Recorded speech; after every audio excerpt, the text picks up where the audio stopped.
Hey everyone, as the title probably clued you in, today I'm updating my Conjuring ranking. Now, before we get started, let me just remind everyone that these are works of fiction. The Warrens were con artists who used people's grief and superstition to, well, make a quick buck. That is all. I will be looking at these not as being based on true story, but simply as being fiction, because that's what they are. And as always, spoiler alert.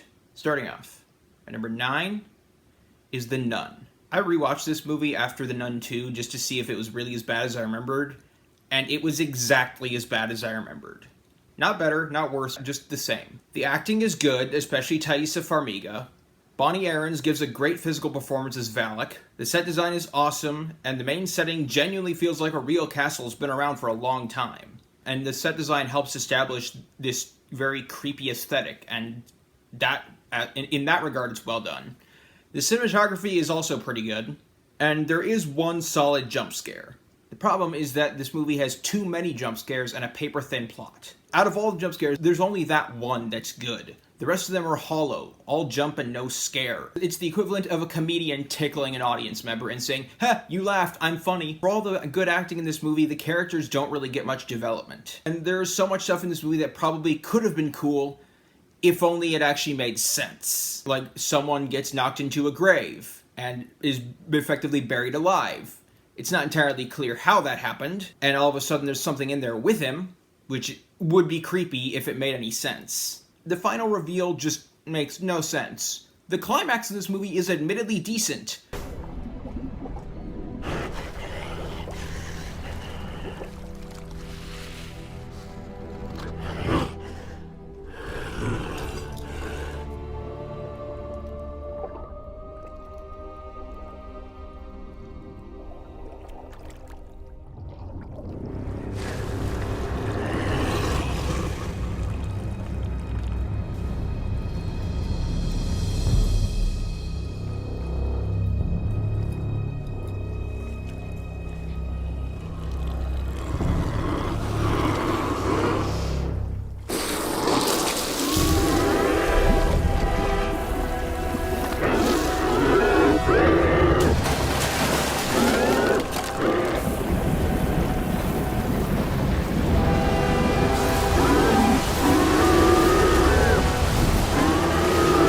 But then the very end just completely neuters it.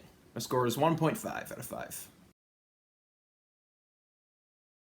Ladies and gentlemen, get ready to party your faces off, because I'm about to throw down some fresh beats. Nalushai will end you! Go ahead, try and stop me! Get bent, ass clown! Number 8 is The Curse of La Llorona. This was Michael Chavez's feature directorial debut, but he directed other stuff before he made it, like 11 episodes of some show called Chase Champion and the music video for Bury a Friend by Billie Eilish, apparently. Say it, spit it out. What is it exactly? Your pain is the amount cleaning you out, and my satisfaction. How is it that this man's greatest directorial accomplishment is a music video? This movie brings its titular weeping woman to life, but ultimately it fails to go deep enough into the rich potential of that myth to actually warrant being a La Llorona movie. Like, the fact that the villain in this movie is La Llorona is not all that integral to the plot. You could replace her with any generic ghost, and it would not significantly affect the plot. The cast all put in decent performances, but the writing is mediocre at best and god-awful at worst. It's well shot, and they do a decent job of creating a creepy atmosphere, but they fail to make this movie stand out in any way. It is ultimately just a generic ghost movie whose villain happens to be named La Llorona. They also don't do a very good job of clearly defining La Llorona's abilities, which makes it hard to figure out how much danger the main characters are in at any given moment. Like, she's able to teleport past a fence.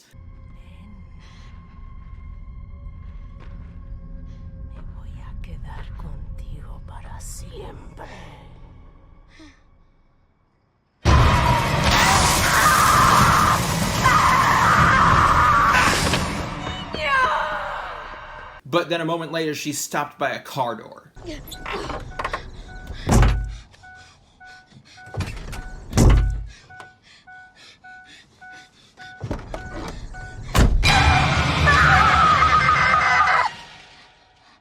What's going on?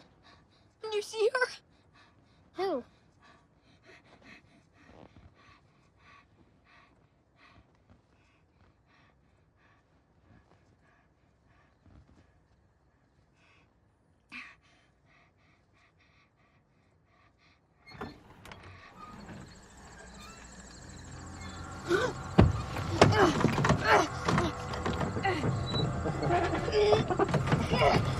What's going on? The score is 2 out of 5. Number 7 is Annabelle. This movie was described by CinemaSins as the best looking piece of shit since Alien 3. And at the time of release, I think that was true, although I also think it's an insult to Alien 3. The cast here is better than the movie deserves. Annabelle Wallis is great, Ward Horton is very good, and those two have such good chemistry. Also, unlike a lot of horror movies, the husband in this movie is not dismissive of his wife when supernatural shit starts going down. He actually believes her and supports her. He doesn't belittle her, and even if he doesn't believe her right away, he is still supportive of her. I love that. I just wish that that had been in a better movie. The direction is decent, the cinematography is solid, the basement scene is genuinely creepy.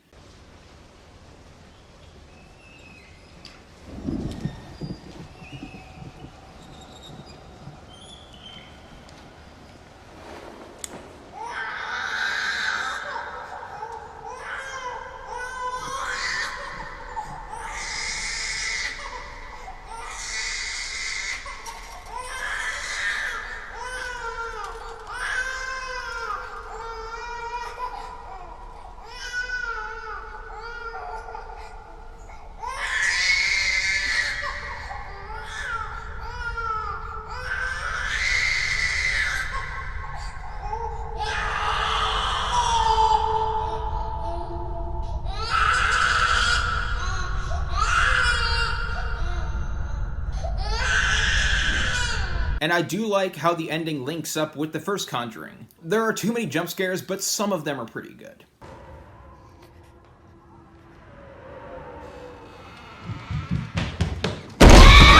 This movie's biggest problem is the writing. To paraphrase James from Dead Meat, these are likable characters because of the actors made to do stupid things for plot reasons. Plus, in a movie that promises evil doll shenanigans, this movie is seriously lacking in evil doll shenanigans. And ultimately, that just makes it kind of boring. When there aren't jump scares happening, there are these long stretches of nothing happening, and some of it is meant to build suspense, but it does not succeed in that regard. The score is 2 out of 5. Number 6 is The Nun II. This movie has the rare distinction of being a sequel that is a retread of the first movie, yet somehow also improves on it. It's still not good, but it's less bad. I'm not kidding. If you make like a list of the main plot points from the first movie, this movie follows that list almost to a T. And yet it somehow manages to do it better. The characters are a bit more fleshed out, though they're still made to do stupid things for plot reasons.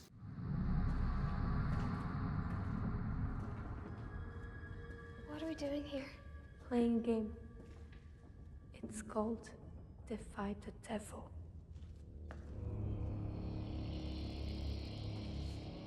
Whatever you do, whatever you hear, don't look away.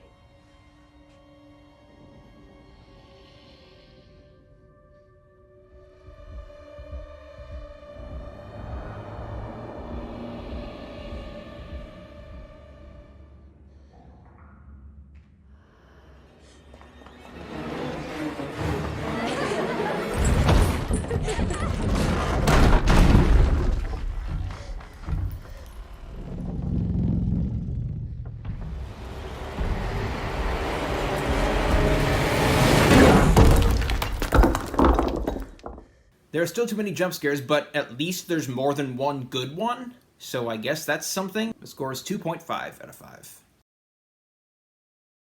Number 5 is The Conjuring, The Devil Made Me Do It. This movie represents a step up from director Michael Chavez and a step down for the core Conjuring films. The plot goes in a new direction, but ultimately they rely a bit too much on established tropes of demonic possession movies. Pacing is on point. Patrick Wilson and Vera Farmiga are great as usual. Some of the jump scares work, others are predictable and pointless. Musical score is good, if not great. Cinematography is pretty good.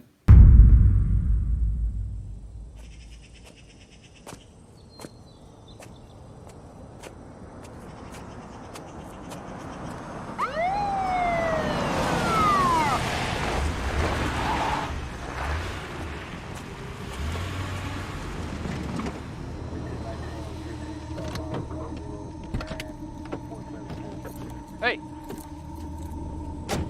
You okay there? Hey!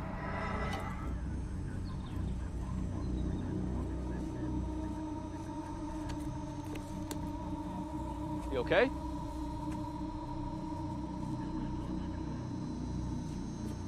Now you just stay right there, okay? Don't move. I think I hurt someone. The main problem here, aside from the inferior direction, is that the villain here is actually less of a threat than the villains in the first two movies. Rule of thumb with sequels, and also prequels, is that you have to raise the threat level, you have to raise the stakes, and there's two ways to do that. You either make the villains stronger, or the heroes weaker. Or both. This movie does neither. The heroes are about on the same level as they were before, and the villain here would have her ass handed to her by Bathsheba or Valak. My score is 3 out of 5. Fuck! Number 4 is Annabelle Comes Home. Ever since I saw the first Conjuring movie, I've wanted a movie where Annabelle just gets loose in the Warrens' house and lets out a whole bunch of the demons and ghosts in their locked room. And this movie delivers on that. This movie has some of the most fleshed out characters in the franchise, and unlike some of the other movies, there are very few instances of those characters making stupid decisions for plot reasons. Even when that does happen, it at least feels kind of justified based on what we know about them.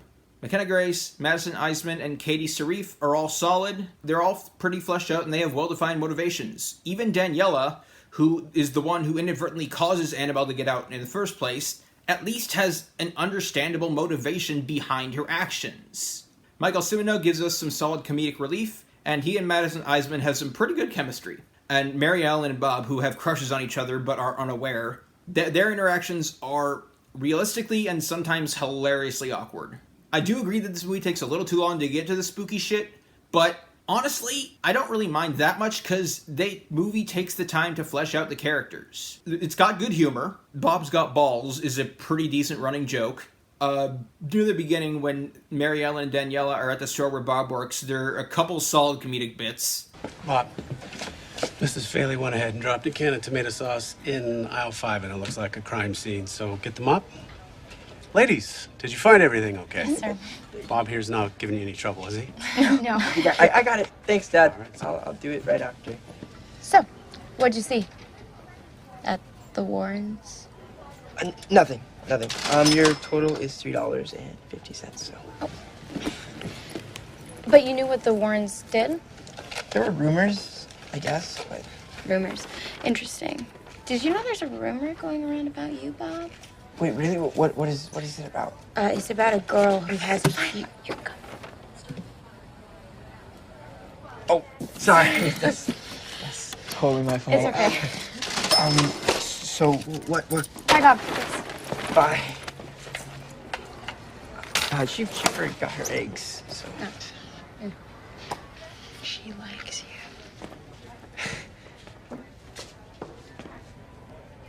There's been an accident.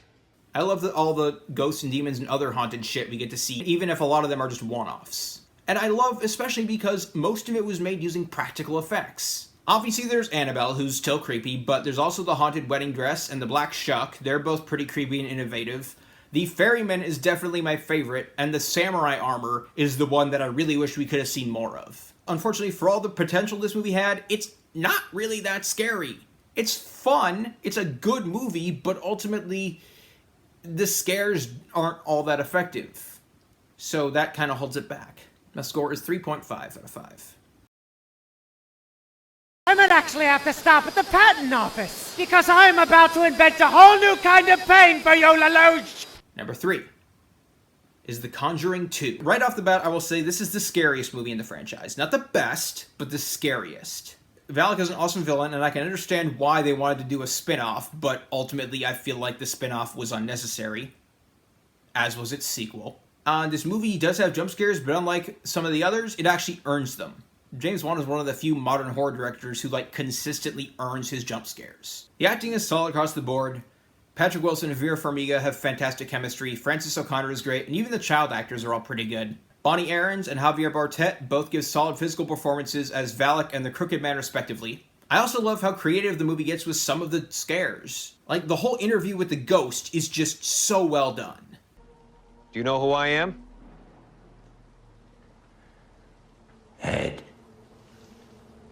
Eddie. Edward. Ed is fine. Your father calls you Edward. Not true. My father called me Ed just like everybody else.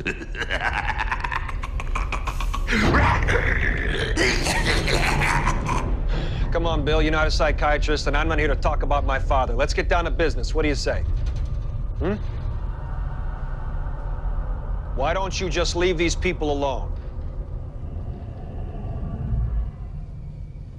Because this is my house. It's not your house. Yes, it is. I come here to see my family.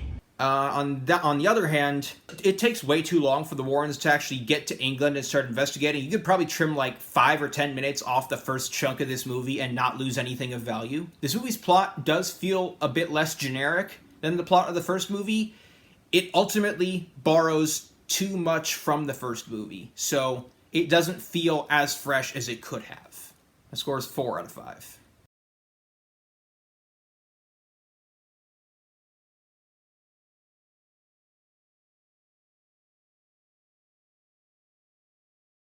Someone help the tiny woman! She's trapped in a square! No freaking way! Monkey D. Luffy. Luce v. Britannia. I can't believe they let you in here. They didn't! I snuck in through the roof! Number 2 is Annabelle Creation. This was the first Conjuring movie I saw in theaters, so it'll always have a special place in my heart.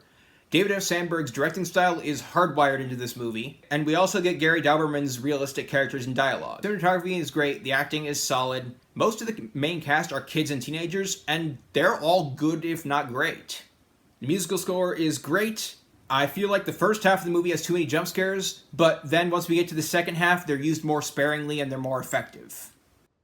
Okay, why isn't he answering her?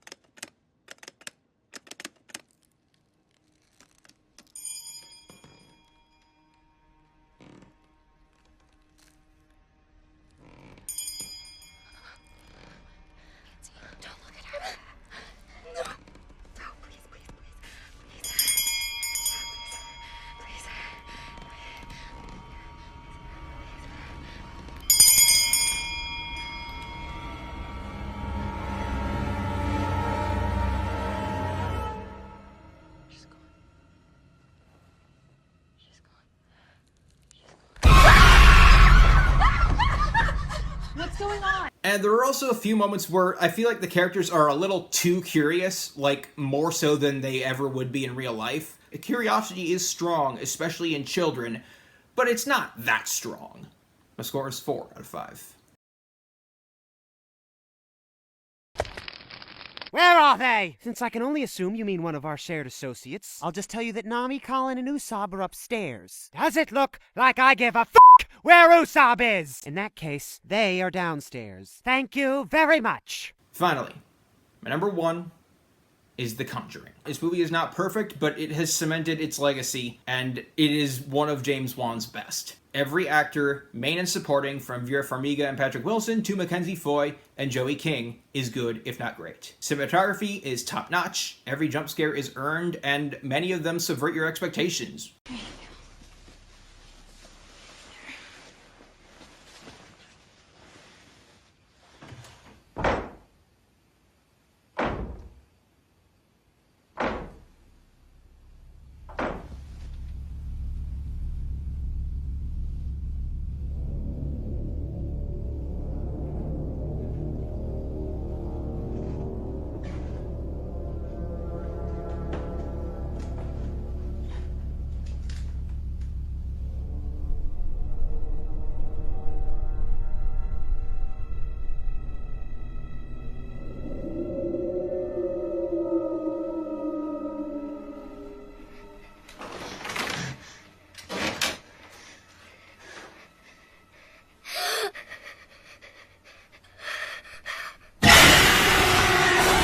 Joseph Bishar's musical score is great, and Bishar also puts in a solid physical performance as Bathsheba Sherman. My score is 4.5 out of 5. Luffy, what does the scouter say about his suck level? It's 1006! It's on the wrong air, you idiot! Have I ever mentioned that I think you morons are the sole vexation on my existence? Because I definitely should have by now. That's nice. Hello! Ooh, I gotta go. See you later. Get back here! Hey everyone, what's your ranking? Let me know down in the comments. Like and subscribe and all that. If you don't like the video, tell me why, then subscribe anyway. You'll be notified when I upload a new video, and when that happens, watch it and tell me why that one sucks, or maybe where I've improved, or whatever the case may be. I have a Patreon, link in the description. Right now, I have some exclusive content on there. Most of it, what I have so far, is me reacting to my old tribute videos, but there's also some other stuff as well, if that in particular doesn't interest you. And I have plans to do more stuff in the future. It's 2 tiers. The first tier is just you have access to the exclusive content, and the second tier is that you can commission tribute videos. So if that interests you, please check it out. That's all for now. Stay safe in these crazy times. Now, Suzaku, what did we learn from all this? Nothing! See? He can learn! Whatever.